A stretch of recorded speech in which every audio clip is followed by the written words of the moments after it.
Hey everyone, this is the coin graphic market. Take a look at this famous item from CoinDesk. Mexico just signed up SBC. Ripple used to own the custody company Metejco Himerico.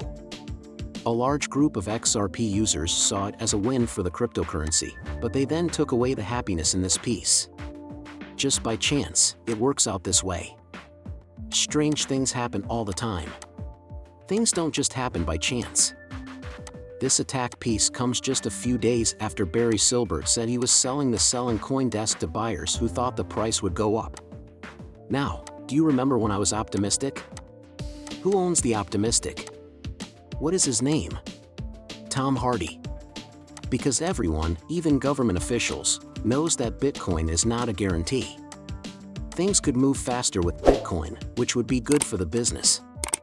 Bitcoin ETF will bring a lot of money into the business because it's so easy to buy. People believe in Bitcoin. Bitcoin is going to be around. Bitcoin is a wonderful idea. It's just what it is, it stores value. I know how unstable it is.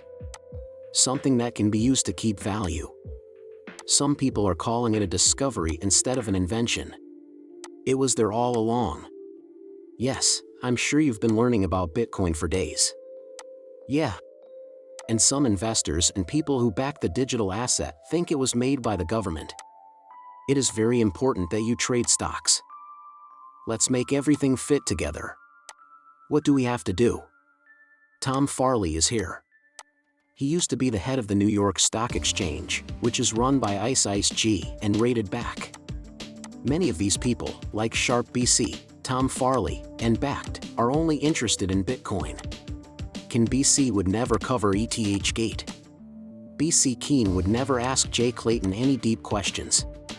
Jay Clayton wasn't asked why he sued Ripple in the first place. Instead, he was hired as a writer and left the Sika. Since these guys all belong to the same group, they vote for my case, and Tom Farley buys a CoinDesk because his company is optimistic. Then they write a hit piece about Ripple and XRP a few days later. Then he shows up. Also, his name is Colin Brown. And he sent this tweet. One Bitcoin ETF has been accepted, he says, so the XRP ETF will do the same. This will make the price of one XRP $50. I'm not sure where he got that idea, but it sounds good to me.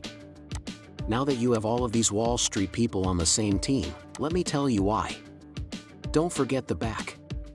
It's important to remember that this is the second crypto company to go public. Remember that this was shared with a place not long ago. I think the total cost was $50 for all of them. Everyone who knows. There's a chance that they all cashed out, as the price went below $1. Okay, not long ago. But I've always thought they were just waiting for something to happen to get this company ready for it. But Backed is owned by the New York Stock Exchange's parent company, ICE. The ICE guy's name is Jeffrey Sprecher. For a long time, he's had plans to meet with Gary Gensler. In other words, I've shown. Do it. What else is there about Back? VIPs can go there, custodians. The piece we just showed you was about how XRP won't always be held button. Matacoin and other things. Besides Fireblocks, what else do we have here? Oh, Jay Clayton went there after he gave up the case. Jay Clayton keeps his Fireblocks in one of those plate spots. That's all there is to it. There is also news about Bitcoin. Standards & Poor's says that the investor in digital assets is here and ready to push Bitcoin's price to $50,000 this year and $120,000 by the end of 2024. Now, let me talk about this BI in more depth. I mean, I can smell it from here, and this gives me all the stage sense in the world. That's all I have to say about it. SPY has now worked with the Circle, and the Circle is made up of USDC. Also, don't forget that Us.Thankx is based on the Stellar Network, which was created by Jed McCaleb, who also started Ripple and is said to have broken up with this company. That's the same Jed McCaleb, whose XRP sales were never named. Even though the SEC is suing him for ripples, he is now linked to Speed. In any case, the Circle is, And this is why we want to build a faster, easier, and more open banking system, which Us.Thankx is the base of. We also have an easy way to send money. It's going to be really easy. Because of this, the Circle Alliance is a good way for stellar and a fantastic environment to work together. It is the one that can be trusted and is stable. It's clear that the USC takes great care with its money when you look at how it funds its stable coin. So I think Ketiv opens Us.Thankx's full potential.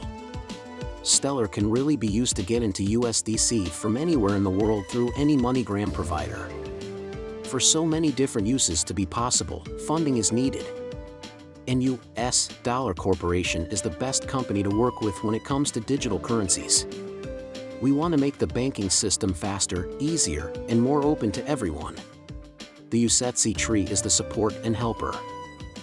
My attention was taken away from something on my phone, but then I saw the words XRP. If it's relevant, please let me know. Does anyone use Circle Pay or Circle Invest? David Schwartz from a few years ago is sitting on stage with Circle R's Jeremy Lair. We have a number of them. What about XRP? Are there any people who own that? Around the same number, to be exact. If it's relevant, please let me know. The wonder pieces were joined together. Don't words mean something? After that, there's netting at the central bank level or low-value transfers, which are their own world. But then there's the universe between the spaces. Also, if you look at how much most exchanges cost overall, you'll see that there are some standard tools, like Nostro Vostro accounts, that are used to balance and net trades between two parties. However, there is another option right now, especially since there is a lot of micro-commerce, deals worth less than $100 per person. When things are moved, though, you need to come up with a way to avoid the type equal tariffs, red tape, and custody problems that come with both the deal and the supply chain. There are many issues with following the rules and regulations. On the other hand, if I need to send money to Mexico, I have to pay $5 in fees. So whether cash is sent or not. And only about a fifth of that goes to Forex. Both sides should now stay away from Forex unless they have their own account in the other party's currency. But you still have 80, which is just extra work that can be easily done by a machine. And I think the points of view, especially those of organizations like Ripple and Brilliant, were very different.